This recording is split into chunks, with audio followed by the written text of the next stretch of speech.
Next gen PCS आपके सपनों को साकार करने में हमारा साथ हर पल। हेलो एवरीवन, स्वागत है आप सभी लोगों का हमारे YouTube channel next gen PCS पे। दोस्तों, आप लोगों को पता होगा कि हम एम लक्ष्मीकांत की इंडियन पॉलिटी की बुक है उसको कवर कर रहे हैं। ये पीसीएस एग्ज़ाम की दृष्टि से बहुत ही इम्पॉर्टेंट बुक है।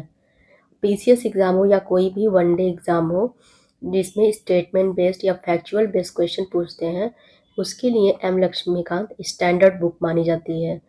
तो किसी भी कॉम्पिटिटिव एग्ज़ाम की अगर आप तैयारी कर रहे हैं, बिना इसको पढ़े आपकी तैयारी कंप्लीट नहीं मानी मानी जाती।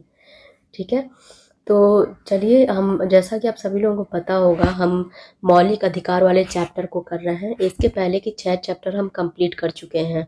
अभी हम मौलिक अधिकार कर रहे हैं। ठीक है, और मैं मौलिक अधिकार का जो चैप्टर है बहुत आराम से धीरे धीरे और बारीकी के साथ कवर कर रहे हैं, ताकि आपकी कॉन्सेप्ट पूरी क्लियर हो जाए और याद करने में दिक्कत ना हो। वीडियो को ज़्यादा लंबा या सभी चीज़ें एक साथ इसलिए नहीं पढ़ा रही हूँ क्योंकि बोरिंग हो जाने से आपका मन नहीं लगेगा पढ़ने में, और फिर क्या होगा कि समझने में भी दिक्कत आएगी। इसलिए छोटे छोटे चैप्टर्स में, मतलब वीडियोस में करके मैं आपको समझा रही हूँ। जहाँ कहीं भी आपको दिक्कत हो, आप क्वेश्चंस रेज कर सकते हैं। कुछ लोगों का कहना है कि मैं क्लास के लास्ट में प्रैक्टिस क्वेश्चंस रख दूं, कोई मतलब जो चैप्टर है उससे रिलेटेड प्रैक्टिस करने के लिए आपके सामने ऑब्जेक्टिव क्वेश्चंस रख दूं, तो ये मुझे सही लगा। ठीक है, कि ये जो सजेशन है मुझे काफ़ी अच्छा लगा। अगर आप लोगों को भी अच्छा लगा तो बताइएगा कि क्वेश्चन जो होता है अपने वीडियो के लास्ट में हम आपके सामने प्रेजेंट कर देंगे। आप उसको सॉल्व करने की कोशिश करिएगा और अगले दिन उसका उत्तर हम खुद देंगे। ठीक है, लेकिन मैं ये सोच रही थी, ये जो चैप्टर है, जब चैप्टर एक पूरा समाप्त हो जाए, जैसे कि मैं मौलिक अधिकार अभी पढ़ा रही हूँ, तो ये पूरा चैप्टर कवर करने के बाद ही मैं क्वेश्चंस पे जाऊँ। ठीक है, एक एक आर्टिकल के बाद क्वेश्चंस को कवर ना करूँ, बल्कि जब सारे चैप्टर्स जो है, सारे नहीं, एक सिंगल चैप्टर जब कवर हो जाए तो उससे प्रीवियस, मतलब लास्ट 5 ईयर में जितने भी स्टेट पीसीएस हैं, like UP PCS, MP PCS या बीपीएससी, इसमें जितने भी लास्ट 5 ईयर में क्वेश्चंस पूछे गए हैं पीसीएस के, उन क्वेश्चंस को हम उसके लिए अलग से एक वीडियो बना दिया करें। ठीक है, अगर ये मेरा जो विचार है, अगर आप लोगों को सही लगे तो आप लोग कमेंट में ज़रूर बताइएगा। तो चलिए आज देखते हैं, अस्पृश्यता का अंत, आर्टिकल 17 के बारे में पढ़ेंगे। ठीक है, हम जैसा कि आप सभी लोग जानते हैं कि हम समानता का जो अधिकार है, समानता का अधिकार, ये आर्टिकल 14 से लेके 18 तक में इसका वर्णन है। ठीक है, तो हम इसके पहले के लेक्चर में 14, 15 और 16 का हम वर्णन कर चुके हैं पूरे विस्तार में, और फुल एक्सप्लेनेशन के साथ बढ़िया से किए हैं। आप लोग देख सकते हैं वीडियो जाके।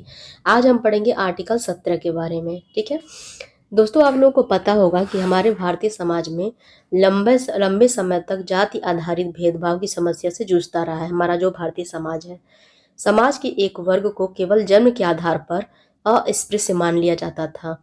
उन्हें मंदिरों में प्रवेश, सार्वजनिक कुओं से पानी लेने, विद्यालयों में पढ़ने तथा सामाजिक जीवन में समान अवसरों से वंचित रखा जाता था।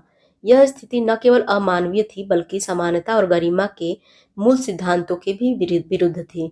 इसी सामाजिक अन्याय को समाप्त करने के उद्देश्य से भारतीय संविधान में आर्टिकल 17 को स्थान दिया गया। अब आर्टिकल 17 जो है स्पष्ट रूप से क्या घोषणा करता है, अस्पृश्यता का अंत किया जाता है और उसका किसी भी रूप में पालन जो होगा दंडनीय अपराध होगा। यानी कि अगर कोई किसी के साथ अस्पृश्यता का व्यवहार करता है तो उसका क्या होगा, उसको दंड दिया जाएगा। इसका तात्पर्य यह है कि भारत में किसी भी व्यक्ति के साथ उसकी जात के आधार पर छुआछूत करना पूर्णतः निषिद्ध है। संविधान यहाँ केवल नैतिक उपदेश नहीं देता, बल्कि इसे कानूनन अपराध घोषित करता है। ठीक है, इस अनुच्छेद का दायरा अत्यंत व्यापक है। यदि किसी व्यक्ति को जात के कारण मंदिर में प्रवेश से रोका जाए, सार्वजनिक स्थानों पर अलग बैठा जाए, अलग बर्तन में भोजन या पानी दिया जाए या किसी सेवा से वंचित किया जाए, तो यह सभी कृत्य अनुच्छेद 17 का उल्लंघन माने जाते हैं। यह स्पष्ट करता है कि सामाजिक परंपरा, रीति रिवाज या धार्मिक प्रथा के नाम पर भी छुआछूत को सही नहीं ठहराया जा सकता।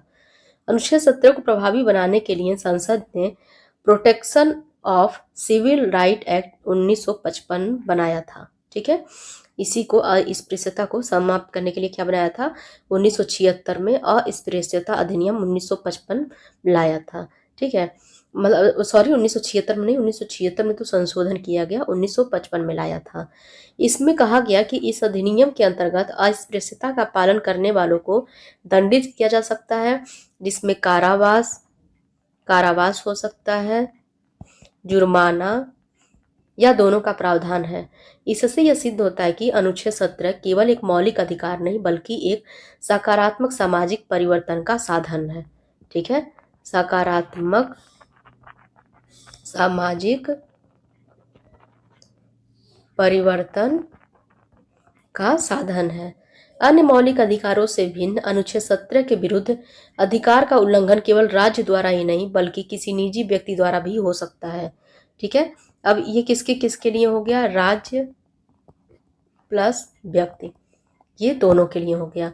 ठीक है, इसका उल्लंघन दोनों के द्वारा हो सकता है। अर्थात यदि कोई आम नागरिक भी छुआछूत का व्यवहार करता है तो उसके विरुद्ध कानूनी कार्रवाई संभव है। यह विशेषता अनुच्छेद 17 को और अधिक महत्वपूर्ण बनाती है। अतः हम कह सकते हैं कि अनुच्छेद 17 भारतीय संविधान की सामाजिक क्रांति की आत्मा है। यह मानव गरिमा, समानता और बंधुत्व के मूल्यों को व्यवहार में उतारने का प्रयास करता है। ठीक है, यह अनुच्छेद यह संदेश देता है कि भारत का लोकतंत्र केवल कानूनों पर नहीं बल्कि मानवता और सामाजिक न्याय पर आधारित है। ठीक है, अब मैं आप लोगों को एक बात बताना चाहूंगी, अगर एग्जाम में क्वेश्चन पूछ ले क्या संविधान में अस्पृश्यता को परिभाषित किया गया है या फिर से जो अधिनियम है अस्पृश्यता अधिनियम 1955 जिसका संशोधन 1976 में किया गया और इसका नया नाम दिया गया नागरिक अधिकारों की रक्षा अधिनियम 1955 नाम दिया गया। ठीक है, तो क्या इसमें भी अस्पृश्यता को परिभाषित किया गया है कि नहीं, तो इसका उत्तर है नहीं। अस्पृश्यता शब्द को कहीं भी परिभाषित नहीं किया गया है। तो अगर अस्पृश्यता शब्द को परिभाषित नहीं किया गया है तो इसको हम कैसे समझे कि किसको अस्पृश्य माना जाएगा। ठीक है, तो मैसूर उच्च न्यायालय ने अनुच्छेद 17 के मामले में व्यवस्था दी कि शाब्दिक एवं व्याकरणीय समझ से इस परे इसका प्रयोग ऐतिहासिक है। ठीक है, इसका संदर्भ है कि कुछ वर्गों के कुछ लोगों को उनके जन्म एवं कुछ जातियों के आधार सामाजिक निर्योग्यता, ठीक है, यानी कि जन्म और जातियों के आधार पर उनकी निर्योग्यता। ठीक है, अतः यह कुछ व्यक्तियों के सामाजिक बहिष्कार और धर्म संबंधी सेवाओं इत्यादि से वही इनका बहिष्कार नहीं है। समझ गए आप। उच्चतम न्यायालय ने अनुच्छेद 17 के तहत यह भी व्यवस्था दी कि यह अधिकार निजी व्यक्ति और राज्य का संवैधानिक दायित्व होगा। ये पहले ये बात बता चुकी हूँ। ठीक है, और राज्य का ये कर्तव्य है कि इसका जो इस अधिकार का हनन होने के लिए, अधिकार का हनन ना हो इसे रोकने के लिए जरूरी कदम उठाए। समझ में आ गया। ये आप लोग याद रखिएगा, जो अस्पृश्यता अपराध अधिनियम 1955 है, इसमें संशोधन किया गया था 1976 में और इसको नया नाम दिया गया था नागरिक अधिकारों की रक्षा अधिनियम 1955। ठीक है, अब इसे अस्पृश्यता नहीं पढ़ा जाता है। दूसरा इंपॉर्टेंट इंफॉर्मेशन आप रखे रहिएगा, अस्पृश्यता शब्द को ना तो हमारे संविधान में ना ही हमारे अधिनियम में परिभाषित किया गया है। समझ में आ गया आप लोगों को। चलिए अगले आर्टिकल को हम देखते हैं। ये है आर्टिकल 18 के बारे में। ठीक है, ये हम पढ़ लेंगे। इसके बाद से समानता का जो अधिकार वाला वो है एक सेक्शन है वो हमारा समाप्त हो जाएगा। उसके बाद हम स्वतंत्रता के बारे में पढ़ेंगे। ठीक है, तो चलिए अब देखते हैं कि आर्टिकल जो 18 है क्या कहता है। पहले हम इसके बारे में थोड़ा सा ऐसे ही समझ लेते हैं कि भारतीय समाज में ब्रिटिश शासन के दौरान उपाधियों की परंपरा प्रचलित थी। आप लोगों को पता ही होगा कि जैसे कि आप पढ़े होंगे कि सर की उपाधि दे दी जाती थी, नाइटहुड की उपाधि दे दी जाती थी, राय बहादुर, खान बहादुर, ऐसे कुछ उपाधियां लोगों को दे दी जाती थी। ठीक है, आप लोगों को पता होगा। और आप लोग जब भी किसी आंदोलन के बारे में पढ़ते होंगे, जो स्वतंत्रता आंदोलन थे, तो आप उसमें देखते होंगे किसी ने सर की उपाधि लौटा दी, किसी ने राय बहादुर की उपाधि लौटा दी या किसी ने नाइट की उपाधि लौटा दी। ठीक है। तो ये क्या सब थे, ये उपाधियां थी जो उस समय अंग्रेज सरकार दिया करती थी। इससे क्या होता था, समाज में कृत्रिम श्रेष्ठता और हीनता की भावना उत्पन्न होती थी कि कुछ लोगों को उसमें श्रेष्ठ मान लिया जाता था, कुछ लोगों को उससे हीन मान लिया जाता था। ये उपाधियां योग्यता से अधिक सत्ता के प्रति निष्ठा का प्रतीक थी कि सत्ता की जो चाटुकारिता करेगा या सत्ता के लिए जो कार्य करेगा उसको दिया जाएगा ये उपाधि, अन्यथा नहीं दिया जाएगा। तो इसमें योग्यता मैटर नहीं करती थी, ठीक है। सत्ता के लिए आप कैसा कार्य कर रहे हैं वो मैटर करता था। स्वतंत्र भारत के संविधान निर्माताओं ने ऐसी असमानता को लोकतंत्र के मूल सिद्धांतों के विरुद्ध माना। इसी पृष्ठभूमि में अनुच्छेद 18 को संविधान में शामिल किया गया, ठीक है।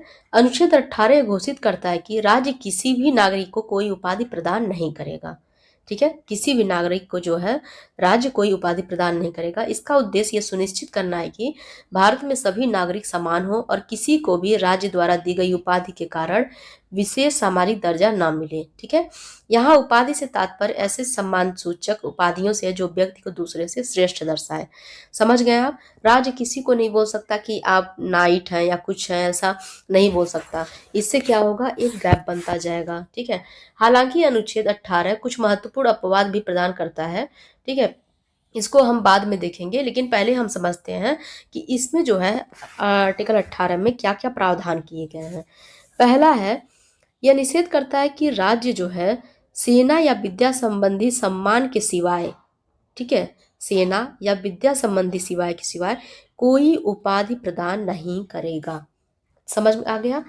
इसका मतलब ये है कि सेना या विद्या संबंधी, अब मान लीजिए सैन्य या शैक्षणिक सम्मान को उपाधि नहीं माना जाएगा। इसका मतलब ये है कि डॉक्टर, कुछ लोग जो पीएचडी कर लेते हैं उनको डॉक्टर माना जाता है, कुछ लोगों के नाम के सामने प्रोफेसर लिखा जाता है। तो इसको जो है ना, इसके सिवाय कोई और सम्मान नहीं प्रदान करेगा, ठीक है। और इसका मतलब ये है कि ये जो डॉक्टर और प्रोफेसर जो शब्द जोड़े जा रहे हैं, इसका आधार योग्यता है कि उन लोगों ने उस क्राइटेरिया को फुलफिल किया तब जाके ये सम्मान उनको मिल रहा है, न कि सामाजिक वर्ग भेद है, न कि सामाजिक वर्ग भेद है। समझ में आ गया। मुझे लग रहा है आप लोगों को क्लियर हो गया होगा। अगर नहीं क्लियर होता है तो प्लीज़ आप लोग अपना कमेंट जरूर करिए कि क्या समझ आ रहा है, नहीं समझ आ रहा है। क्योंकि मैं एक तरफ से अगर पढ़ाऊंगी, आप लोगों से कन्वर्सेशन नहीं होगा तो मुझे नहीं पता चलेगा आप लोगों को और क्या चाहिए, किस टाइप का कंटेंट चाहिए, ठीक है। लेकिन अगर आप लोग बताते चलेंगे तो मुझे भी आइडिया होगा। जैसे कि मेरे पास एक कमेंट जो आया था कि आप मतलब लास्ट में क्वेश्चंस भी ऐड कर दीजिए ऑब्जेक्टिव, तो मुझे अच्छा लगा कि उनको नीड होगी या फिर और लोगों को कैसा वीडियो चाहिए, तो उसके लिए उन्होंने ऐसा बोला, मुझे बहुत बढ़िया लगा। तो आप लोग भी अपने सुझाव दे सकते हैं, क्या समझ आ रहा है, नहीं समझ में आ रहा है, या मुझे और क्या सुधार करनी चाहिए, आप लोग मुझे बता सकते हैं। तो चलिए आगे बढ़ते हैं। दूसरा है, भारत जो है ये निषेध करता है कि भारत का कोई भी नागरिक विदेशी राज्य से कोई उपाधि प्राप्त नहीं करेगा, ठीक है। कोई भी उपाधि प्राप्त नहीं करेगा।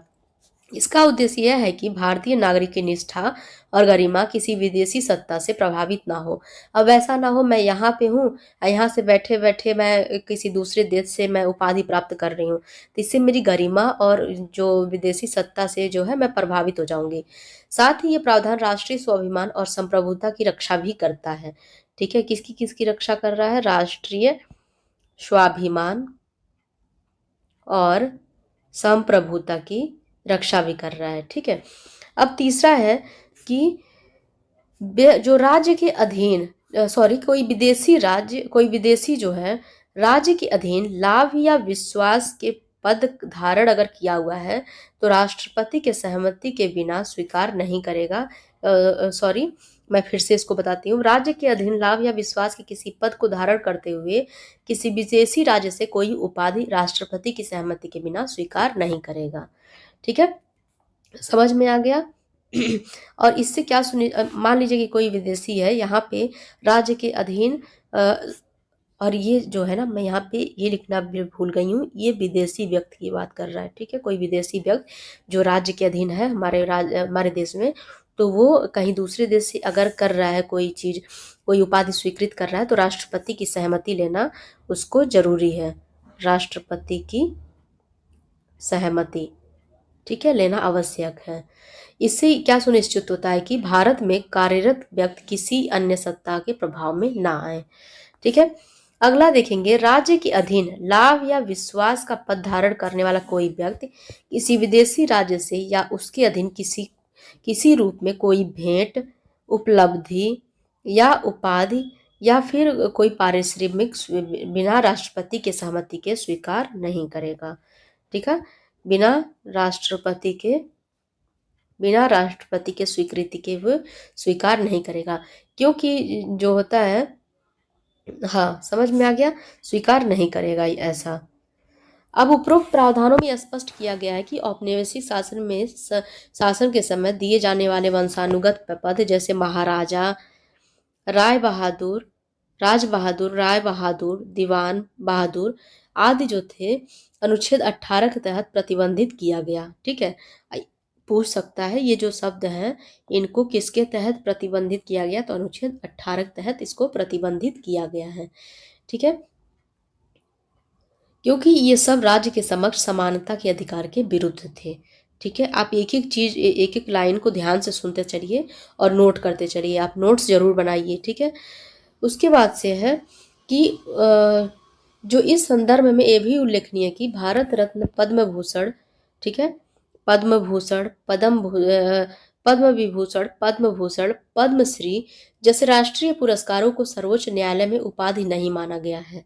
ठीक है। इसे उपाधि नहीं माना गया है। ठीक है।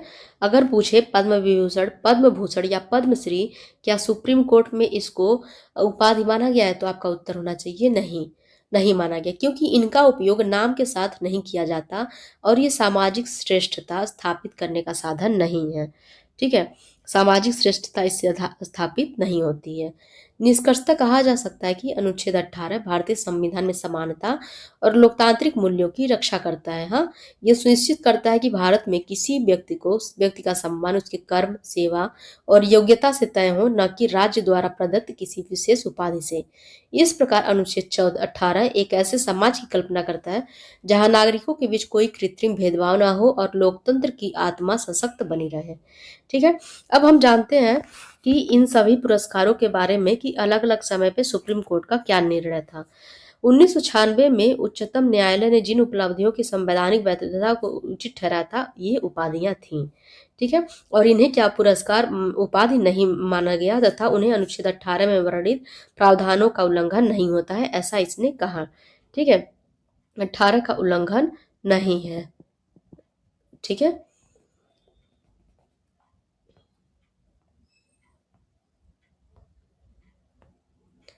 लेकिन ये जो पुरस्कार होते हैं किसी व्यक्ति के नाम के आगे या पीछे इनका प्रयोग नहीं हो सकता।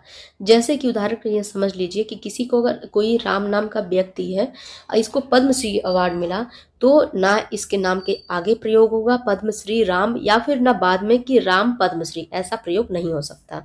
अब इसकी अगर हिस्ट्री को देखें पद्मश्री पुरस्कारों को, तो इन राष्ट्रीय पुरस्कारों की स्थापना कब हुई थी? 1954 में। 1977 में जनता पार्टी की सरकार आई जिसमें मोरारजी देसाई के नेतृत्व में इसे क्या कर दिया गया, बंद कर दिया गया इन पुरस्कारों को। लेकिन 1980 में जब इंदिरा गांधी की सरकार पुनः सत्ता में आई तो इससे इन पुरस्कारों को क्या की, प्रारंभ की। तो ये रहा हमारा समानता का अधिकार। अब आगे हम करेंगे इसके स्वतंत्रता का अधिकार। ठीक है। स्वतंत्रता का अधिकार को हम डिटेल में समझेंगे, लेकिन आप लोगों को आज मैं कुछ कहना चाहूंगी, एक तरह का इसे अनाउंसमेंट ही समझिए। जो लोग मैं जो भी पढ़ाती हूँ अपने क्लास में, जो लोग इसका नोट्स एकदम बढ़िया से बनाएंगे और जैसे ही ये पूरा मतलब बुक जो है कंप्लीट हो जाएगा एम लक्ष्मीकांत का, तो मैं अपना व्हाट्सअप नंबर शेयर करूंगी और जिन लोगों का नोट्स होगा, वो सॉरी व्हाट्सअप नंबर नहीं, अपना ही नंबर या एड्रेस सेंड करूंगी, तो वो लोग अपना नोट्स अगर मुझे भेजते हैं, ठीक है, या फिर मुझे व्हाट्सअप पे सेंड करते हैं या फिर फाइल बनाकर मुझे टेलीग्राम पर सेंड करते हैं, तो उनके लिए मैं कोई ना कोई गिफ्ट रखूंगी, उनको गिफ्ट दूंगी मैं। ठीक है। अब वो गिफ्ट क्या होगा वो उस समय बताऊंगी, लेकिन अगर अभी के लिए अगर आप नोट्स प्रिपेयर करते हैं और बढ़िया तरीके से प्रिपेयर करते हैं तो आप लोगों को मिलेगा, मेरी तरफ से कोई ना कोई नोट्स मिलेगा। ठीक है। और हमारे मतलब जो नेक्स्ट जेन पीसीएस है, इसकी तरफ से आपको बेस्ट स्टूडेंट का टैग भी दिया जाएगा। ठीक है। तो आप लोग प्लीज़ जब भी मेरी क्लास को लेने बैठिए या जब भी मेरी वीडियो को ओपन कीजिए तो पेन और कॉपी लेके बैठा कीजिए, ताकि आप एक एक चीज़ नोट करते रहिए। मैं जो कुछ भी पढ़ाती हूँ एम लक्ष्मीकांत का एक सिंगल वर्ड नहीं उसमें छूटता है, बल्कि उसमें और भी इंफॉर्मेशन मैं ऐड कर देती हूँ ताकि आप लोगों के लिए समझना आसान हो जाए। एम लक्ष्मीकांत की जो बुक है सबके लिए समझ से बाहर होती है, थोड़ी टफ हो जाती है ये, क्योंकि ये इतनी आसान भाषा में नहीं समझाया है। तो आप लोगों को समझ आ गया होगा कि मैं और भी कलेक्ट करती रहती हूँ इधर उधर से इंफॉर्मेशन, और स्टैंडर्ड जगह से कलेक्ट करती हूँ, तब जाके मैं आपके सामने ये प्रेजेंट करती हूँ अपने नोट्स को। कुछ लोगों का मानना है कि डिजिटल बोर्ड पे ज़्यादा अच्छे से लोगों को समझ आता है या पढ़ते हैं लोग। तो मैं हैंड रिटेन नोट्स इसलिए लेके आ रही हूँ क्योंकि मैं भी डिजिटल बोर्ड पे पहले पढ़ती थी, लेकिन मुझे ऐसे लगता था कोई नोट्स प्रोवाइड करवा दे हैंड रिटेन में। ठीक है, इसलिए मुझे ये लगा कि मैं हैंड रिटेन नोट्स पढ़ा रहे मतलब प्रेजेंट करूँ आपके सामने, समझना आसान हो जाएगा और आपके पास एक हैंडमेड नोट्स मिल जाएगा। ठीक है, हैंडमेड ही बोलेंगे। और अगर मैं उस पे डिजिटल करना शुरू कर दूं, डिजिटल तो ये है ही, केवल यही है कि मैं टाइप करने की जगह अपने पेजेस पे नोट नोट कर रही हूँ। बाकी जो क्वेश्चंस हैं ऑब्जेक्टिव टाइप के, वो मैं जब एक चैप्टर कंप्लीट हो जाएगा उसके बाद मैं अलग से उसके लिए वीडियो बना दिया करूँगी। तो मिलते हैं अगली क्लास में, तब तक के लिए नमस्कार और जुड़े रहिए हमारे चैनल से। और प्लीज़ आप लोगों से रिक्वेस्ट है, अगर आप लोगों को मेरी वीडियो पसंद आती है तो प्लीज़ शेयर भी कीजिए, ताकि मेरे सब्सक्राइबर तो बढ़ेंगे तो मैं थोड़ी मोटिवेट रहूँगी, आप लोगों को भी पता है। वरना मुझे लगेगा कि अगर व्यू नहीं जा रहा है या कोई देखना नहीं पसंद कर रहा है तो मैं क्यों इतना मेहनत कर रही हूँ। लेकिन कोई बात नहीं, अगर एक या दो लोग भी मेरे वीडियो को अच्छे से देख ले रहे हैं तो मेरी मेहनत सफल मानी जाएगी।